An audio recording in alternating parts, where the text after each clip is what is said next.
घर म्हणजे तशा तर 4 भिंती असतात, पण त्याला घरपण देणं हे आपल्या हातात असतं. नमस्कार, स्वागत आहे सर्वांचं आजच्या एका नवीन मिनी ब्लॉगमध्ये. तर आज मी तुमच्यासोबत कुठलीही रेसिपी किंवा कुठलाही ब्लॉग शेअर करणार नाही आहे. आज मी तुमच्यासोबत माझ्या छोट्याशा घराचं होम टूर मी तुमच्यासोबत शेअर करणार आहे. तर सुरुवात ही घराच्या मुख्य प्रवेशद्वारापासून करूया. सुरुवातीला छान असा मुख्य प्रवेशद्वार आहे आणि खाली उंबरठ्यावरती छान अशी रांगोळी मी रोज नेहमीच काढते. त्यानंतर सुरुवातीला हॉल आहे आणि हॉलमध्ये असं छोटीशी सजावट मी केलेली आहे. यासोबत इथे छोटंसं शोकेस आहे. त्याच्यामध्ये मी काही नवीन वस्तू आणि आर्टिफिशियल फ्लॉवर जे आहे ते ठेवलेले आहेत.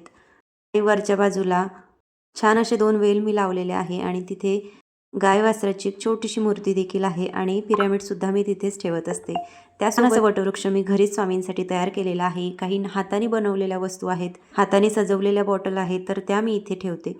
त्याच्यामध्ये आर्टिफिशियल फ्लॉवर किंवा किंवा मोरपीस आहेत, तर ते मी त्याच्यामध्ये ठेवते. तर असा छोटासा आणि सुंदर हॉल आमचा आहे. आता भिंतीचा कलर थोडाफार निघलेला आहे, कारण पावसामुळे भिंती ज्या आहेत त्या खराब झालेल्या आहेत. तर हॉल नंतर लगेच एंटर करतो आपण, ते म्हणजे किचन. तर छोटं आणि सुंदर असं आमचं किचन आहे. ते मी छान आणि प्रेमाने सजवलेलं आहे. तुम्हाला कसं वाटलंय कमेंट करून मला नक्की सांगा.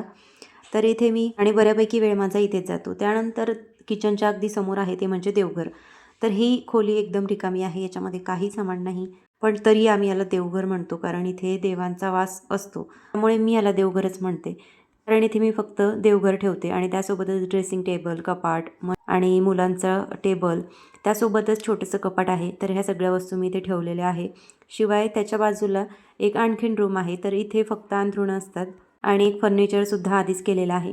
त्यानंतर आपण हॉलमध्ये येतो आणि हॉलमधून उजव्या बाजूला एक छोटीशी गॅलरी आहे, तर ती खूप छान आणि सुंदर अशी मी सजवलेली आहे. तर तिथे महादेवांची पिंडसुद्धा आहे. त्याबद्दलचा संपूर्ण व्हिडिओ तुम्हाला बघायचा असेल तर खाली लिंक दिलेली आहे, त्यावरती क्लिक करा आणि संपूर्ण व्हिडिओ बघा. हो, व्हिडिओ आवडला असेल तर एक लाईक नक्की करा आणि हो, व्हिडिओला हाईपसुद्धा करा. चला तर मग परत भेटूया अशाच एका नवीन मिनी ब्लॉगमध्ये. तोपर्यंत बाय.